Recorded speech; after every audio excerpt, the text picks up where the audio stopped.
Okay, I didn't really like this, and I think it was not great. But if you just want to see Kong and Godzilla fight, just come an hour late for this movie and save your time. Just take your sweet time. And also did not really want to do a video about this film, as it's a really nothing movie besides King Kong and Godzilla's fight. I can't just have two everything I watched in a month videos back to back, so I'm doing this video just to like separate it. And yeah, just after coming from the theater, finishing watching this movie, Godzilla vs. Kong, this movie should just be called Kong, the New Emperor, because Godzilla is barely in it. And if this was a standalone Kong film, I believe it can more than comfortably stand on its own 2 feet as that, even if you remove or still leave a particular white pet that was in this film. And I'm just going to start with the reason why I did not like this, and this is because it's boring. It's very, very, very, very boring. Like, it's no surprise, it's not new that the human aspects of these films have always been their weakness. But I think the 2014 one, we can all agree that that really handled itself well in those aspects. Like, the movie is literally built upon that. I can't really remember the second film that much, so I can't really talk about that. And the last film, the Godzilla vs. Kong film that came out in 2021, not the greatest in that department, but it did serve itself as being a good enough filler for the main fight. And I get it, the big benefit about these series of movies is that you can make this continuity, you can stretch it, this franchise, for as long as you want, because your 2 stars are not real people. But honestly, you can't keep getting away with this. Like, I low-key really wanted to see that Millie Bobby Brown and Brian Tyree link up again. I know not everyone liked it, but it added way more of a fun comedic relief than what we got here. But all the characters we know from the previous films, they're all gone. Well, apart from 3.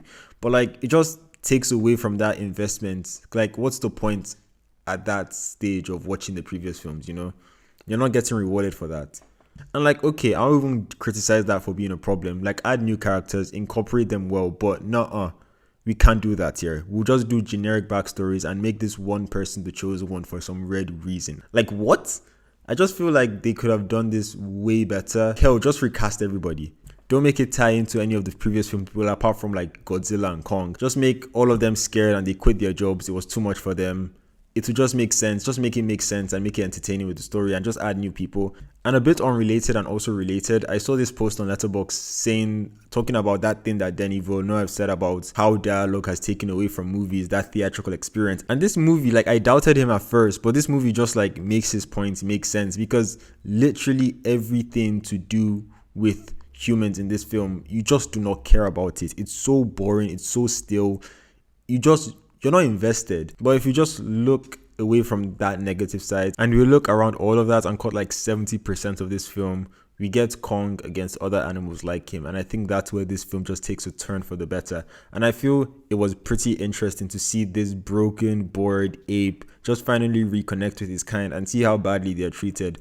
I just want to rise up and be this leader, because he has this big dog mentality and he wants to be the biggest, baddest Kong in the room and basically be the King Kong. And we see this dynamic between him and the other bad leader, and I think it just makes for a really compelling matchup, and it was very intense. Also adding the fact that Kong had these other 2 things to deal with aside the bad guy, being protecting this other younger Kong child that he has taken under his wing because of something that happened, and also dealing with this second antagonist in the film. And I feel, especially considering how this film ended, it could have just been a standalone Kong film, because it was like no surprise he was stronger than the other evil Kong. Let's just call him Cobra for the sake of the names. Kong was stronger than Cobra, but they also pitted the fight in a way that like it was a bit equal, but you could obviously tell that Kong was obviously the more superior fighter and everything. But I don't know, in the writing, in the creative room, to make, you could have just made it in a way that it's cool and entertaining, in a creative way to make him, Kong, in this topic deal with the other 2 problems, or made the other 2 problems deal with themselves. I think that could have just been a fun way to go around it, but I don't know.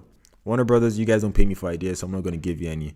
But I think the entire final third of this film was obviously this film at its peak, with the little few things that I did not like here and there, like the addition of one particular beast that can fly. Like, what really was the purpose of that? Like, yes, I know they explained it, but like, instead of adding that thing into the film that literally added nothing to the film, basically, you could have just done what the title of the film said, and I feel like that would have also made it a cool way for them to have just interacted. But as I said, you guys don't pay me for ideas, so I'm not going to give you any. And also, like, as I said, there are 3 characters that I can remember from the last movies that got reintroduced here. One being that little girl that could communicate with Kong. See, what they used to involve her in this film, we don't need that. I'm sorry. I know you're a young actress, you're trying to make it whatever.